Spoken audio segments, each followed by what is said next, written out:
Welcome to the Women in Motorsports program. My name is Joe Sandiego, and with me we have Ben Schneider from lastcar.info and Grid Encore. A big thank you to our Patreon investors. Calling the show, Mark, Robin, David, and Matthew for investing in the Grid Network. You too could get your name on the list. Link in the video description. Invest in the Grid Network each and every month. Help us grow. And of course, buy me a coffee, YouTube super chat. Much welcome. We'll thank you on the air, and if we don't see it, we'll thank you the next time we go on the air. We got a separate leaderboard for that as we display once we get more YouTube super chats. Buy me a coffee. And Ben, Olympic break, that was over, but for some of the true motorsports fans, there was still some racing going on here in the United States. The ARCA Menards Series, we had quite a bit of racing. Let's start with Salem Speedway. That was on July 27th. Rita Goulet, we've seen her in a couple races here and there. She was the highest finishing female racer in that race, 13th place, but she was still 29 laps down. We only had 3 cars finishing on the lead lap at Salem Speedway. Tony Brenniger was 16th place, and Amber Balkan, 24th, only completed 2 laps. Not at all a good day. Your thoughts on Rita's performance and the struggle by Tony and Amber at Salem? Yeah, it's unfortunate for the Venturini drivers there. Credit where it's due for Rita Goulet for being the highest finishing female driver. Of course, you have to take into consideration her equipment, or lack of equipment, I guess, perhaps is more appropriate compared to the equipment that Breidinger and Balkan have through Venturini. You said it, Joe, 13th place, but then you see still 29 laps behind. I mean, there's such a great disparity between the top teams and the shoestring budget teams in the ARCA Menards Series. So they're out there doing what they can, doing a lot with a little at Rise Motorsports. But solid evening for Rita, all things considered. Not so great for the Venturini teammates, obviously. Amber Balkan with a wreck on really the opening lap, or the opening couple of laps there, that took her out of contention right away. And then unfortunate for Tony Breidinger, who was having a solid run. I think she qualified 4th, if I recall correctly. Was running in or around the top 5 for most of the evening, and then I think Corey Day was spinning out, came back across the track, and I think it was probably an incident where a driver with a little more experience probably could have found a way to avoid getting too torn up in that. But I don't think Tony Breidinger has been in too many instances before where she's had to react to that situation in real time. So I think what had happened was she probably just got slammed on the brakes a little bit too hard and lost control of her car, and ultimately then piled in, I guess, a classic ARCA brakes situation there, tearing up both those race cars even more. So an unfortunate deal for them, but unfortunately there was an opportunity to bounce back because, like you mentioned, Joe, we had the Olympic break for the top 3 series, but ARCA kept on going here with multiple races during this Olympic break. Yeah, it was great to see some racing during the Olympic break. Now, of course, Rita, she was not at the Shore Lunch 250 at Elko Speedway. Amber was at the race. She finished 12th. Tony, 7th place, a top 10 finish for her. But Isabella Robusto, she made her start here, came home 4th place, and she was behind that viral 3-wide finish that we saw William Suarez still claim the win. Ben, I was thinking about this, and especially when those 3 were 3 wide, 1 car spinning out, I was thinking if all 3 had crashed, Isabel would have been the perfect ideal spot to get the win. But I have to ask, we've seen drivers, they get a win, they sort of get rushed up. With such a win where you sort of were in the right spot, right time when the top 3 or the top front cars crash out, could that increase the likelihood of being rushed up? Yes and no. I think any win for any driver in ARCA goes a long way in building their stock. I'm sure if you ask Isabella herself, she probably would want her first win to come in a situation like she looked like she was potentially on her way to doing at Irwindale, the second race, before she had the tire issue that took her out of contention for the evening. So again, I would not put a race win past Isabella Robusto in her remaining starts this year, and certainly next year. I think that would be, to kind of answer the question, the ideal next step for her in her path, working her way up the ladder, would be a full-time deal with Venturini Motorsports. I don't know what the situation is going to be with each of their 3 full-time drivers. Obviously, Tony Breidinger, Amber Balkan are 2 of them, and then Chris Wright, who was the one that actually did spin out there at the end in that 3-wide finish, ultimately still came across the line in 3rd place. But none of those three have a win so far this year. I would imagine probably only one, maybe two of them would be back, depending on funding and sponsorship or other opportunities that open up. So I would think that with how Robusto has run so far this year, and how she took her health seriously last year and not wanting to rush back, I would imagine she would keep the same philosophy towards working her way up the ladder here, not wanting to rush into things and kind of falling into a short-term gain, long-term loss situation, as Daryl Waltrip used to say. So I think that that would certainly be the path that she would be on, would be full-time in ARCA next year. But if she does win a race or two, even the remainder of this season, her part-time schedule, maybe there would be a truck series team that would give her a call. I don't know, but certainly an entertaining finish to say the least, and great camera work with the lightning strikes going on in the background, which I guess supposedly weren't within the 8-mile radius that would have required the race to be stopped there. But certainly a crazy night there at Elko, and great finish to say the least, and great result for Isabella Robusto as well to be in that position should happen to the top three earlier than it did, and in a more detrimental manner to each of their finishes than it did. She would have been right in position to pick that win up, like you were mentioning, Joe. Yeah, it could have been in a good position. And just knowing how most racers are, they rather get that race win by last lap pass, racing hard for the win, side by side, photo finish. Sometimes you get lucky and you get a win where it just fell in your lap. Overall, I think Isabel, she would love to go out there and prove, hey, I could go out there, lead laps, control this race, get the win. And like you said, I think she seems to have a good group where if she was to get a win this year, or even if those top three crash, I don't get a sense of, oh, you won, now let's just move you up right away. I almost got an idea. The group there, maybe it's Toyota Racing Development or the management group, they're just, let's just keep on our long-term path, because like you said, the injury took that seriously, came back this year, and this year just looking phenomenal. Very great by Isabella. And of course, one of the big things, she will not be in Michigan, but Michigan is the first race for the ARCA series this weekend. Tony and Amber will be at that race. And of course, Michigan, the largest racetrack without a super speedway package, a restrictor plate type deal. So overall, since they're with Venturini Racing, one of the top teams in ARCA, do you see both of them finishing in the top 10, especially since the last few race weekends have not exactly been that great for both drivers? Yeah, top 10s would certainly go a long way. Top 5s, I think, would be even better. And again, just when you factor in the disparity in equipment, and Tony and Amber both being blessed with Venturini Motorsports caliber equipment under the hood, and Toyota Racing Development, I mean, they certainly have about as good of an equipment sort of deal as you can have there in the ARCA Menards Series. So I think top 10 would be the minimum expectation to track like Michigan, where it's so power dependent. Obviously, like you mentioned, Joe, it's not like a short track where the package is totally different there. Good equipment will go a long way at basically as close to a super speedway. I'm sure some would still consider it a super speedway just without the restrictor plates at Michigan. So I would think top 10s would be certainly within reach. Maybe even for Tony Breininger, I'd say top 5 would not be an unrealistic goal. And we'll see where it goes from there. It certainly would go a long way in both of their championship fights here to see how high they can finish in the standings based on how the last couple of weekends have been with some crashes for both of them. They need a good opportunity to rebound. I think this might be it. I feel this has to be it too. This is the race weekend where really the car is going to be a lot more of that factor. They got the good equipment. It's a wide track, so you're not going to have a situation where you got to beat them bang. You could really just take another groove, get around.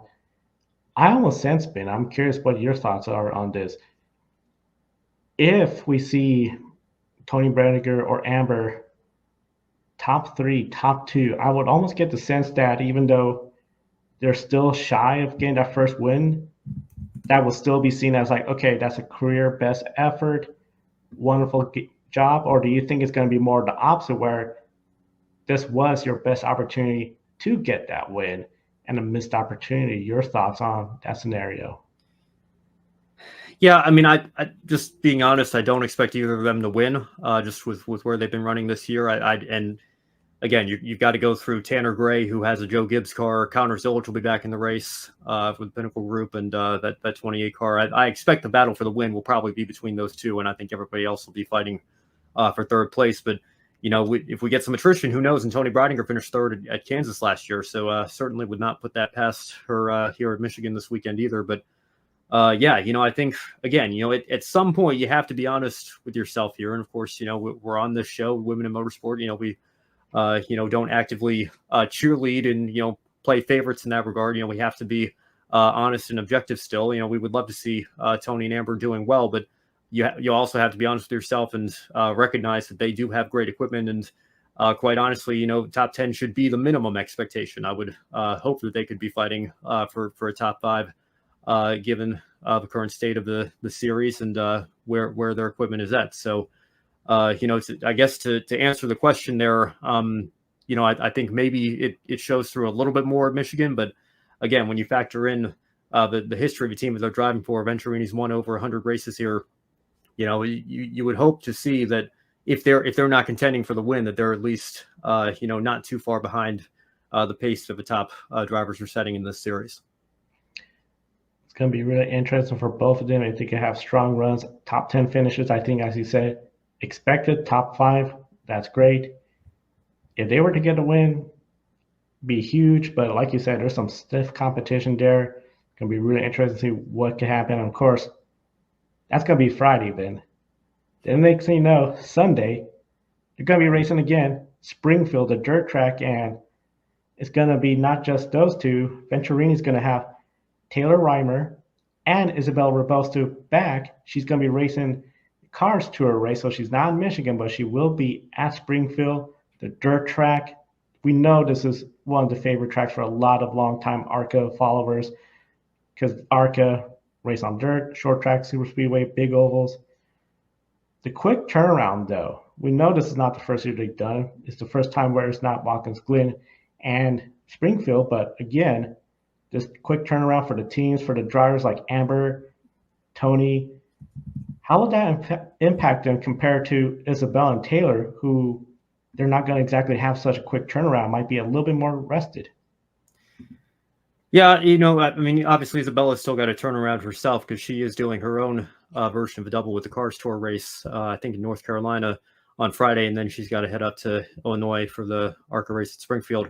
I don't know off the top of my head if that's the first time ever that it hasn't been Watkins Glen. I know it was Watkins Glen last year around this time of year here. So like I was telling you backstage before we started recording, Joe, it's always very complicated putting these schedules together because of what goes on at the fairgrounds and how many weekends a year is even an option. Really, this is the only one I think for ARCA to even have these 2 dirt races on the schedule, and then with Menards sponsorship, what goes into how many races have to be within X number of miles within a Menards location. So putting the ARCA schedule together is much more challenging than it may seem on paper.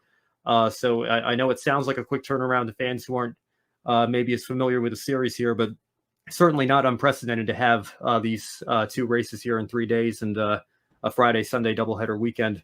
But hats off to Venturini Motorsports for giving Taylor Reimer an opportunity again. I know that she was a little bit disappointed in how her debut went in the dirt race last year. So great to see her get another opportunity to come back here this year. I don't know off the top of my head what her weekend schedule looks like entirely, if she's off doing another race this weekend before they head to the dirt on Sunday for the ARCA race. But I remember 6 years ago when it was a big deal for Venturini to have 4 cars in the race, and 3 of them were driven by female drivers. Tony Breidinger was a part of that with Natalie Decker and Leilani Munzer, and everybody was, I felt a little bit bad for Michael Self. He was kind of getting excluded from the promotional materials or everything because it was such a big deal for those 3. But big deal for Venturini here to have 4 female drivers in this race. And we'll see if Chris Wright gets the Michael Self treatment or not here. But to bring 5 cars out, just generally speaking, is great for the series to help boost the car count a little bit with one of its most storied teams in Venturini. And then 4 of them being driven by female drivers. Great on Venturini and great on Toyota as well for giving not just Taylor this opportunity, but Isabella another start in the series this year as well. And I'm excited to see what Taylor Reimer can do in particular. I think she learned a lot last year in her debut. Let's see how much of that carries over here in 2024. It's going to be really interesting to see what happens. Of course, 2 races for the ARCA Menards Series we're going to be following and then reporting next week. Let's talk about something that occurred during the Olympic break. Been a bit of a scary issue for McKenna Haase. Scary incident for her at Knoxville. Car tumbled along the turn 1, turn 2 wall, landed really hard. She had to go to the hospital. She was released, thankfully, and 4 days ago posted an update through video where she said, "We got the good news that the hole in my lung is stable enough for me to get discharged, so we got to go home tonight." Now, sprint car racing, Ben, we know, I think, in my opinion, a lot of people underestimate the risk in this form of motorsports. We've seen, unfortunately, bad things happen in this form of racing. Folks get hurt or worse. And it's dirt track racing. I think a lot of folks, especially that follow the bigger motorsports, really underestimate the safety, the risk these drivers go through. With the crash we saw, was this an accident where you feel the safety of the vehicle potentially could have been improved? Yeah, I mean, you can always point to safety after accidents like this, and thank goodness McKenna Haase sounds like she's going to be all right. And you're right, Joe. I remember really just around a decade ago. We lost Jason Leffler in 2013. We lost Kevin Ward Jr. obviously in the tragedy with Tony Stewart. Tony Stewart's had injuries in the past, racing on dirt tracks and sprint cars before. Brian Clausen, very sudden, tragic passing with his accident in 2016 as well. It is certainly something that has to be respected in this discipline, and in all disciplines, of course, in and throughout motorsports. It's an inherently dangerous thing that these drivers do. But I think every once in a while we have something like this happen where it's a not so general reminder that danger is still present, and it still very much exists despite the safety innovations that we've made in such great numbers over the years here. We can never stop improving. We can never stop looking at ways to improve. And I'm sure there's people that are looking at what happened to McKenna here and seeing how a similar incident might be preventable here in the future, so that this doesn't happen again, or at least the risk is mitigated for the future, because you can never be 100% safe, and we always have to keep that in mind, like I was mentioning. But yeah, I think again, dirt track racing, unless you're a diehard Kyle Larson fan, I guess, probably doesn't get as much coverage or as much of a following as the NASCAR Cup Series gets, or maybe even the ARCA Menards Series gets here in this country. But it certainly has a passionate fan base and is a close-knit community, and can be shaken really hard when something like this happens. So we're thankful that it wasn't worse than it was. And McKenna's a tough race car driver. I'll tell you, if hearing the phrase "hole in my lungs," I don't know that I would have had the strength to walk to the ambulance after that and be discharged only 4 days later. So good on her for taking it as well as she possibly could, and hopefully her recovery will progress to the point where we can see her back on track in the not too distant future. Yeah, looking forward to seeing her on track. And like you said, it's a tight-knit community. We know the short track operators, the manufacturers of these cars, chassis, they're doing everything they can to keep it safe. But just the nature of it, especially when you're talking about the sprint cars, such a big amount of horsepower, wheels, essentially open wheels. You touch a wheel, somebody's going airborne. We've seen it common, and the risks are there. And it is something where we'll definitely be looking forward to seeing her back on track. And I know she's going to be excited to be back on track. And of course, the timing, the last time we were both on the air for this program before Olympic break, Isha shared a lot of her medical knowledge, lack of research of medical conditions such as concussions on women athletes. We have a link in the video description for that episode. And of course, one of the big things been this upcoming race weekend. We got a good number of racing. Last weekend was just NASCAR. Don't feel like we need to talk about Richmond anymore, but we got Indy next. Jamie Chadwick, she's going to be racing out Worldwide Technology Raceway Gateway. She's going to be looking forward to improving her oval performances again. But she's going to be joined by Taylor Ferns, 28 years old, making her second Indy next start. We also have Catherine Legg in the NTT IndyCar Series for Dale Coyne Racing. She'll be racing the Bommarito 500, the number 51 Elf Honda. And of course, as we mentioned, ARCA doubleheader with Michigan on Friday and Sunday, Springfield. And we have the National Hot Rod Association. Erica Enders, along with several female racers, are racing. And Erica Enders, nominated, so people are voting. She was nominated to potentially be inducted into Texas Athletes Sports Hall of Fame. We saw that post on social media, so we encourage everyone, be sure to follow all of our programming right here on the Grid Network, subscribe, and hit the bell icon. Across the motorsport spectrum, which races are you looking forward to the most, Ben? Well, Joe, I got to confess, I almost brought up Richmond and Austin Dillon when we were talking about Isabella Robusto and how a driver would want to win a race. And like you said, we talked about that enough on Grid Encore and Grid Tonight, so you all can go check those out if you want my spirited opinions and thoughts on what took place this week in the NASCAR Cup Series. But anyway, in regards to the women that are racing this weekend, certainly going to be keeping an eye on Venturini and the ARCA Series. And we got 2 races in 3 days, so a busy time for them. But also excited that IndyCar is back, and looking forward to seeing Taylor Ferns back out there for her second race, and Jamie Chadwick as well. Interested to see how well she's going to adapt to the ovals here this year. I think Gateway was the race last year where she kind of had that near miss as she was getting lapped here. So obviously it's been a massive improvement and step forward for Chadwick this year. We'll see how much that continues to carry over to the ovals and Gateway in particular.